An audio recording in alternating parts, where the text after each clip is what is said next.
नमस्कार। आज इस तुमकुर की धरती पर भगवान शिव के महादेव के इस क्षेत्र में मुझे आने का सौभाग्य प्राप्त हुआ और आपने समय दिया, इसके लिए बहुत बहुत धन्यवाद। आप सबको बहुत बहुत धन्यवाद। मैं इस 600 वर्ष पुरानी परंपरा को प्रणाम करता हूँ, जिनमें अनेक महापुरुषों ने, हमारे गुरुओं ने इस परंपरा को आगे बढ़ाने का काम किया और ईश्वर को जानने के साथ साथ मानव जाति की सेवा के लिए अपना सर्वस्व अर्पण कर दिया। ऐसी परंपरा को बारंबार प्रणाम करता हूँ। मंच पर आसीन स्वामी जी, उनको और उनके गुरुदेव श्री श्री को मैं हृदय से प्रणाम करता हूँ।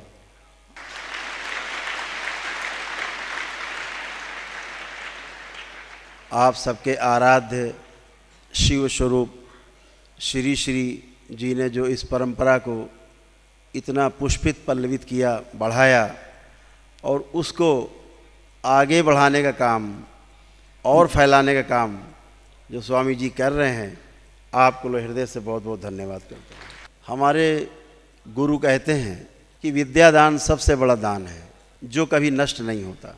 जो इस सिद्ध गंगा आश्रम से आपको मिल रहा है, निश्चित रूप से ये आपके जीवन में परिवर्तन लाने वाला है, क्रांति लाने वाला है और आप सौभाग्यशाली हैं कि आपको इस सिद्ध परंपरा में, इस गुरु परंपरा में पलने और बढ़ने का मौका मिल रहा है। इस संसार में गुरु से बड़ा कुछ भी नहीं। आप सबको भूल जाते हैं, लेकिन बड़े होकर के आपका गुरु, और इससे भी बड़ी बात है जब आप थोड़ा और समझने की ओर बढ़ते हैं और स्वयं को समझने के लिए आगे बढ़ते हैं, तो एक समय ऐसा आता है कि जब गुरु की शरण में जाते हैं तो अपने माता पिता जिन्होंने आपको पैदा किया, पाल पोष के बड़ा किया, उनको भी आप छोड़ने के लिए तैयार हो जाते हो। क्योंकि माता पिता आपको भौतिकता में जीना सिखाते हैं, साधन सुविधा कैसे इकट्ठा की जाए, कैसे जीवन को अच्छे से जिया जाए, ये सिखाते हैं। इस शरीर को जिंदा कैसे रखा जाए, ये सिखाते हैं। लेकिन हमारे गुरु हमें जीना सिखाते हैं।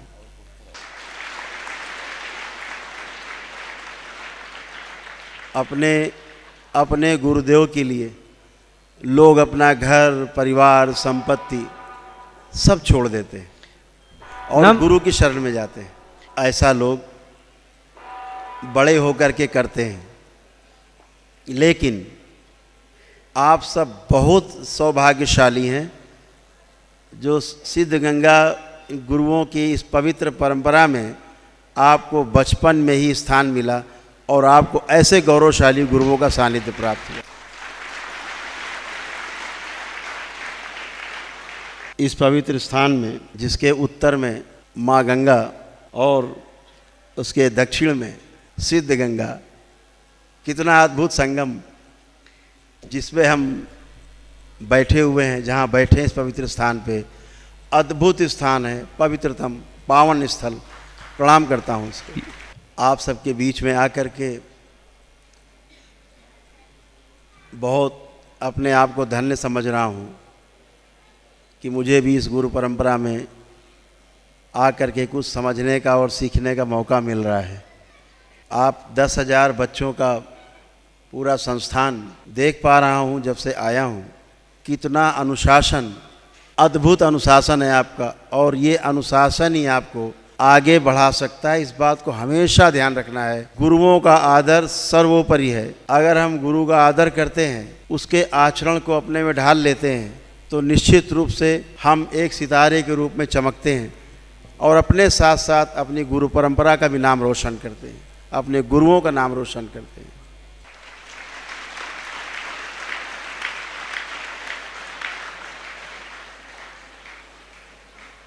आप के बीच में आने का मेरा एक छोटा सा उद्देश्य है। विद्या अध्ययन अभी तो रोजी रोटी का माध्यम माना जाता है। ಈಗ ಈ ಕಾಲದಲ್ಲಿ ವಿದ್ಯಾದಾನ ಬರೀ ದುಡಿಯೋದಕ್ಕೆ ಸಾಧನೆ ಮಾಡೋರೆ, लेकिन असली विद्या वह है जो गुरुकुल में आपको अपने गुरुओं से प्राप्त होती है। मैंने दो चीज़ें समझी हैं अपने जीवन में कि एक वह स्थान है जो गुरुकुल है, जहाँ आपको थ्योरी समझाई जाती है, धर्म के बारे में समझाया जाता है, बताया जाता है, सूचना मिलती है। और दूसरा स्थान गुरु का है, जो आप सीखते हैं, अध्ययन करते हैं गुरुकुल में, उसको प्रैक्टिकल में करके समझने का, समझाने का, देखने का काम गुरुदेव कराते हैं। तो ये दो अलग अलग चीज़ें हैं। आज आप जो अच्छे से सीख लेंगे, पहले श्रवण अच्छे से सुन लेंगे, अच्छे से सुन के फिर अच्छे से मनन करेंगे, तभी आप आगे कुछ अच्छे से कर पाएंगे। पहला आपका जो सीढ़ी है, हमारे गुरुकुल में हमें क्या बताया जा रहा है उसको ठीक से सुनना, सुन करके ठीक से उसका मनन करना, मनन करके जो अच्छा अच्छा है उसको ग्रहण करना, और बाद में जो अच्छा अच्छा है उसको सब में फैलाना। यही काम करके आप गुरु परंपरा को आगे बढ़ा सकते हो। अभी आप विद्याध्ययन करते हैं, कुछ समस्याएं हैं आपकी, जो करौली शंकर महादेव धाम है कानपुर में, बच्चों पर काफ़ी अध्ययन किया। बच्चों को कुछ समस्याएं आती हैं, बच्चे किससे कहें, क्योंकि बच्चों के बीच में हैं। ये तो सौभाग्यशाली हैं कि यहीं पर निवास करते हैं। अन्यथा स्कूल कॉलेज से जो बच्चे घर चले जाते हैं, घर में माता पिता को समय नहीं, अपने अपने कार्य में व्यस्त, स्कूल से जो मिला उसमें क्या कमी है, क्या अच्छाई है, उसको पूरी तरह से एनालिसिस बच्चे नहीं कर पाते, और फिर अपनी मर्जी से जीना शुरू करते हैं। हम जिस कुल में हम उत्पन्न होते हैं, जन्म लेते हैं, तो वहाँ का एक प्राकृतिक नियम है, कर्म भोग के सिद्धांत के अनुसार हम वह फल, कर्म भोग के रूप में भोगने के लिए मजबूर होते हैं। हमें वो कर्म भोग भोगना ही है जो हमने पिछले जन्मों में किया है। और हम जिस कुल में उत्पन्न होते हैं, हमारे पितरों के, हमारे पूर्वजों के भी जो कर्म भोग हैं, उनसे भी हम प्रभावित होते हैं। ನಾವು ಯಾವ ಕುಲದಲ್ಲಿ ಹುಟ್ಟಿದ್ದೀವಿ ಆ ಕುಲದ ಒಂದು ಸಂಸ್ಕಾರ ಇರುತ್ತೆ, ಆ ಕರ್ಮ ಭೋಗ ಇರುತ್ತೆ, ನಮ್ಮ ಪೂರ್ವಜರು ಕರ್ಮ ಭೋಗ, ನಮ್ಮ ಕರ್ಮ ಭೋಗ ಅದೆಲ್ಲ ಇರ್ತದೆ। आज की जो नई पीढ़ी है अपने पूर्वजों की ओर कम ध्यान दे पाती है, जिससे संकट कुछ ज़्यादा है। ऐसा दरबार का अध्ययन है। अभी हम आपको आपकी कुछ समस्याओं से अवगत कराएंगे, लेकिन इसमें खुशी की बात यह है कि भगवान भोलेनाथ और माँ की असीम अनुकंपा से जो समस्याएं हम आपकी गिनाएंगे, उसका समाधान भी अगले 5 मिनट में आपका हो जाएगा। और यह सब संभव हुआ हमारे परम पूज्य गुरुदेव पंडित श्री राधा रमण जी मिश्र और हमारी गुरु माँ कामरू कामाख्या के आशीर्वाद से, उनकी असीम अनुकंपा से।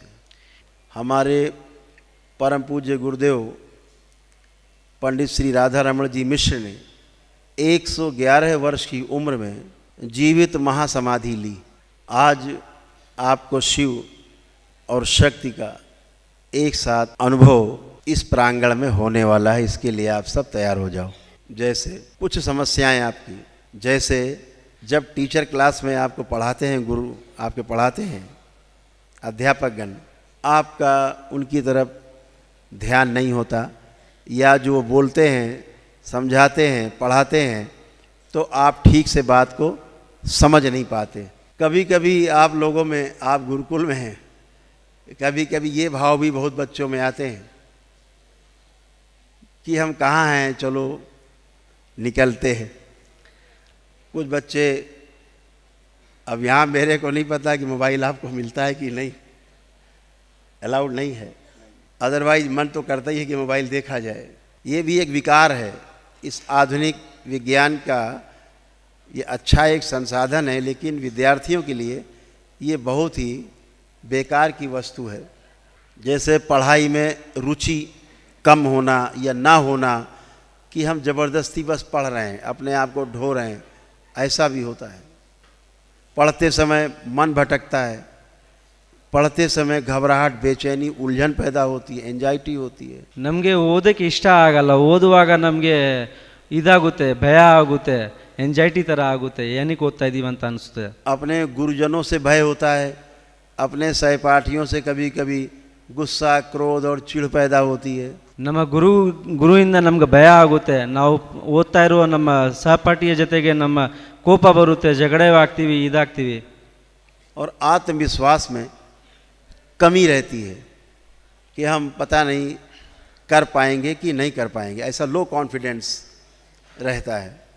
स्मरण शक्ति कमज़ोर हो जाती है, हम ठीक ठीक चीज़ों को विस्मरण कर जाते हैं। जब हमें उत्तर देना होता है किसी प्रश्न का, उस समय विस्मरण हो जाता है, बहुत याद करने पर भी याद नहीं आता। जब परीक्षा भवन से बाहर निकलते हैं तो याद आता है उसका उत्तर, ऐसा भी होता है। ನಮ್ಮ ಸ್ಮರಣ ಶಕ್ತಿಯ ಕಮ್ಮಿವಾಗಿರುತ್ತದೆ. ನಾವು ಪರೀಕ್ಷೆಯಲ್ಲಿ ಕೂತ್ಕೊಳ್ಳುವಾಗ ಏನು ಓದಿದ್ದೀವೋ, ಏನು ಬರೀಬೇಕು ಅಂತ ಏನೂ ಅರ್ಥವಾಗಲ್ಲ. और एकाग्रता में कमी बनी रहती है, चीज़ों को हम ठीक से कंसंट्रेट नहीं कर पाते, ठीक से एकाग्र नहीं हो पाते, मन इधर उधर टेक ऑफ करता है। तो अभी भगवान भोलेनाथ और माँ की इस संयुक्त शक्ति ने अपना कुछ कार्य किया है और आपको इसका आशीर्वाद प्राप्त हो चुका है कि जितने भी विकार आपके अंदर हैं या बैड हैबिट्स हैं, आज से आपकी सब नष्ट होने वाली हैं। और इन सब प्रश्नों का उत्तर मैं आपसे स्वयं लूँगा, जिसका उत्तर आप स्वयं देंगे हमको। ಇದೆಲ್ಲ ವಾಸಿ ಆದಮೇಲೆ ನಾನು ನಿಮ್ಮ ಹತ್ರ ಕೇಳ್ತೀನಿ, ಇದು ನಿಮ್ಗೆ ಆಗಿದೆಯಾ ಇಲ್ವಾ ಅಂತ ನೀವು ಕ್ಲಿಯರೆನ್ಸ್ ಕೊಡಬೇಕು. अभी आप का दरबार ने आप सभी बच्चों का आत्मविश्वास, आपका जो कॉन्फिडेंस है वो आपका बहुत चरम सीमा पे कर दिया है। आप सभी का जो बात को ठीक से सुन के समझ नहीं पाना, समझ के उत्तर नहीं दे पाना, स्लो होना, ये भी दरबार ने अभी आपका सबका नष्ट किया है। अभी आप ठीक से बात को सुन पाओगे, आराम से सुनकर समझ पाओगे और समझकर उत्तर दे पाओगे, ऐसा दरबार ने किया। जिनकी भी बुद्धि बंधी रहती थी, वर्डन लगता था, पढ़ाई लिखाई एक बोझा लगता था, अब आपकी पढ़ाई लिखाई के प्रति, अध्ययन के प्रति रुचि बहुत गहरी कर दी गई है। अब आप खूब मन लगा के हृदय से पढ़ पाएंगे, खूब हृदय से पढ़ पाएंगे। आप सबकी एकाग्रता बढ़ाई गई है, एकाग्रचित्त होकर के आप पढ़ पाएंगे आज से, और अपने गुरुओं का सम्मान और हृदय से कर पाएंगे। और एक चीज़ और आखिरी, आज ये गुरुकुल आपको पाल रहा है, आप में विद्यादान आपको दे रहा है, अनुभव करा रहा है, ज्ञान दे रहा है, आपको सूचनाएं दे रहा है। आप आगे चल के पढ़ लिख करके समाज में जाएंगे तो आप दरबार को जब भी याद करेंगे तो आपके अंदर से केवल धन्यवाद निकलेगा। लोगों को बता पाएंगे कि हम उस महान परंपरा से जुड़े रहे, जिसके कारण आज हम समाज में हम आ पाए, ये स्थान है हमारा, हम इतने ऊंचे स्थान में पहुंच पाए। लेकिन एक बात का ध्यान रखना है, ये धन्यवाद नहीं है।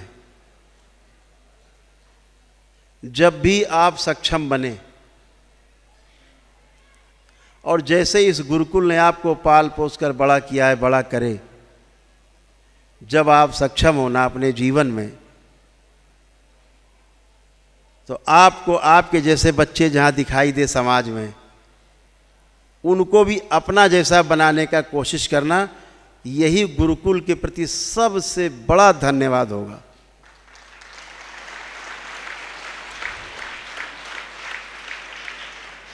तो अभी हम लोग कुछ अपने गुरुओं के सम्मान में बोलेंगे, आप लोग प्रत्युत्तर में जय बोलेंगे।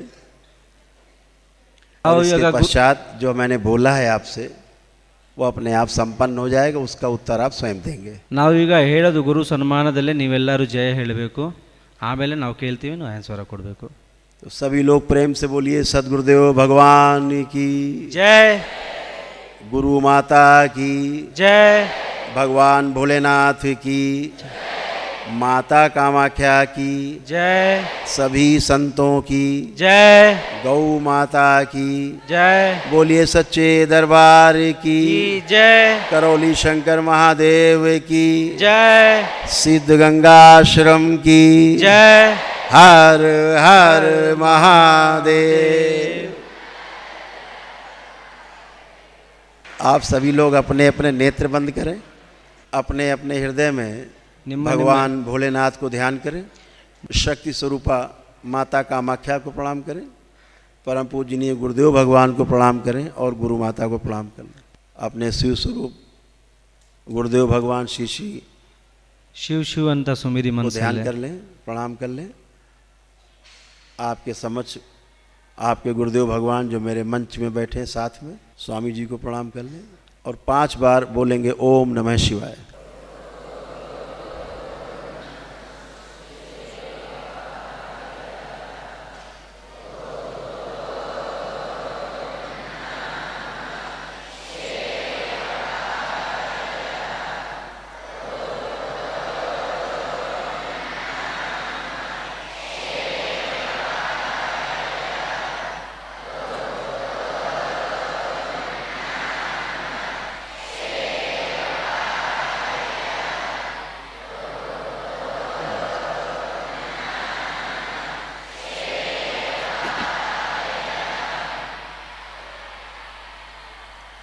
अपनी दोनों हथेलियां आसमान की ओर ऊपर उठाएं, एक गहरी लंबी श्वास अंदर खींचे और ओम की ध्वनि का लंबा उच्चारण करें मेरे साथ।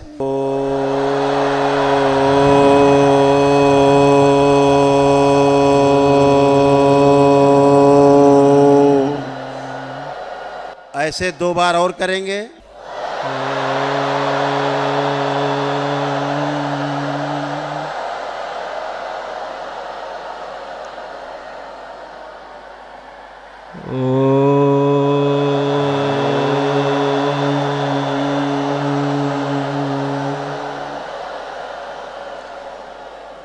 तीन बार ओम नमः शिवाय का उच्चारण करेंगे।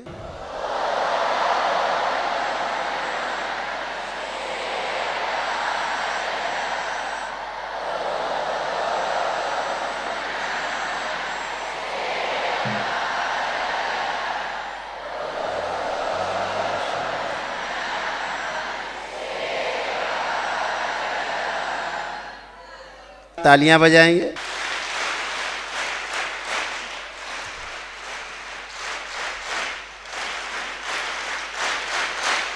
मूर्सरी साक अपनी दोनों हथेलियां अपनी जांघों पे रख के 3 थपकी देंगे। मूर्सरी आप दोनों हथेलियां आपस में रगड़ के अपने नेत्रों पे रखेंगे। 3 टाइम्स करके धीरे धीरे नेत्र खोल लेंगे। ಮೂರ್ಸರಿ ಉಜ್ಜು ಬಿಟ್ಟು ಕಣ್ಣಲ್ಲಿ ಇಟ್ಬಿಟ್ಟು ಕಣ್ಣನ್ನ ಸ್ಲೋ ಆಗಿ ಓಪನ್ ಮಾಡಿ। शुद्धि।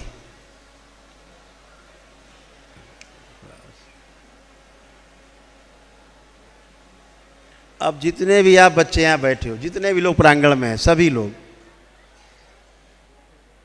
आपके अंदर एक भी नेगेटिव अर्थात नकारात्मक विचार किसी में भी शेष नहीं है। किसी में एक भी नेगेटिव थॉट्स नहीं आ रहा है किसी के भी लिए। किसी में अगर आ रहा है तो हाथ उठा सकता है। जितने नकारात्मक विचार आते थे, गंदे गंदे विचार आते थे, किसी के भी प्रति आते थे, गुरुओं के प्रति आते थे, अपने साथ सहपाठियों के लिए आते थे, किसी के लिए भी आते थे। अब देखें आंख बंद करके, कोई गंदा विचार किसी के लिए भी कुछ भी आ रहा है क्या? अगर नहीं आ रहा है तो क्लैपिंग करेंगे, आ रहा है तो खड़े हो जाएंगे।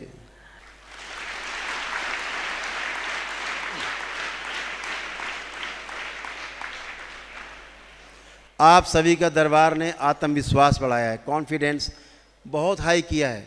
अब आपको ये लग रहा है कि हम खूब अच्छे से पढ़ेंगे, बहुत पढ़ने में गहरी रुचि बन गई है कि खूब पढ़ेंगे और खूब नंबर अच्छे अच्छे नंबर लाएंगे, 90% नंबर से एबव लाएंगे। ऐसा अगर आ रहा है अपने में विचार करके देखें तो क्लैपिंग कर सकते हैं, ऐसा नहीं आ रहा है तो खड़े हो सकते हैं।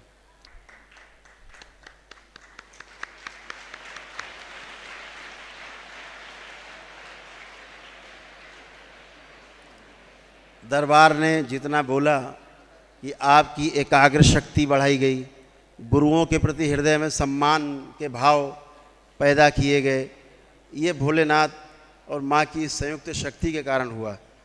और आप सबके अंदर अच्छे अच्छे भाव आ रहे हैं, अपने सहपाठियों के लिए, गुरुकुल के लिए, अपने गुरुओं के लिए अच्छे अच्छे भाव हैं। और एकाग्र शक्ति के साथ साथ आप जितना भी पढ़ पाए अभी तक, जिन बच्चों को विस्मरण हो जाता था, पढ़ के भूल जाते थे, जो बच्चे पढ़ाई के पश्चात भूल जाते थे, इतना ही नहीं, आपका स्मरण शक्ति बहुत अच्छा किया गया है। जो कुछ पढ़ेंगे बुढ़ापे तक आपको याद रहेगा, कभी नहीं भूलेंगे आप, हमेशा याद रहेगा। इतना ही नहीं, जो बच्चे पढ़ करके पीछे का भूल चुके हैं, याद नहीं आता, आपको विस्मरण हुआ है, उन बच्चों को भी दरबार की कृपा से पीछे का विस्मरण हुआ भी सब याद दिला दिया गया है। आप पीछे का जो पढ़ लिख के भूल गए थे, वो सब आपको इस समय याद है। आप सब करके देख सकते हो, आंख बंद करके, सब कुछ आपको याद है, कुछ भी नहीं भूले हैं आप। सब बच्चे आंख बंद करके अनुभव कर सकते हैं। ಕಣ್ಣನ್ನ ಮುಚ್ಚಿಬಿಟ್ಟು ನೀವು ಅನುಭವ ಮಾಡ್ಬೋದು, ನಿಮಗೆ ಪರೀಕ್ಷೆ ಮಾಡ್ಕೊಬೋದು। और यदि पीछे का पढ़ा लिखा जो भूल गए थे याद आ रहा है तो क्लैपिंग कर सकते हैं।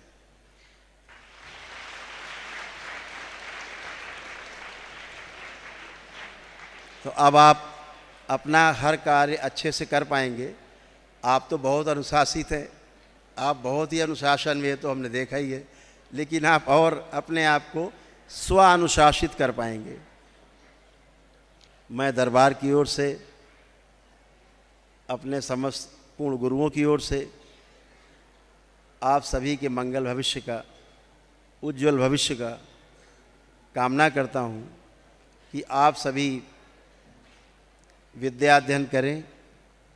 इसके साथ विद्या का जो अर्थ है, जो है ही, जो विद्यमान है, उसको जानने को विद्या कहा गया, उसको भी आगे चल के ज़रूर जानने का प्रयास करें। मैं आपके मध्य में जो आ पाया, आपने समय दिया, अपना बहुमूल्य समय दिया, आपके भोजन का भी समय हो रहा है, तो बहुत समय दिया आपने, मुझे एक अवसर प्रदान किया अपने बीच में आने के लिए। और मैं तो इस कामना से यहाँ से जाऊँगा कि भविष्य में फिर से आपके बीच में मुझे आने का मौका मिले, अवसर मिले, ताकि आपसे विस्तार से बात कर सके, खुल के बात कर सके। जो आज हुआ आपके साथ, इसका प्रमाण अगले आने वाले कुछ महीनों में दिखाई देगा।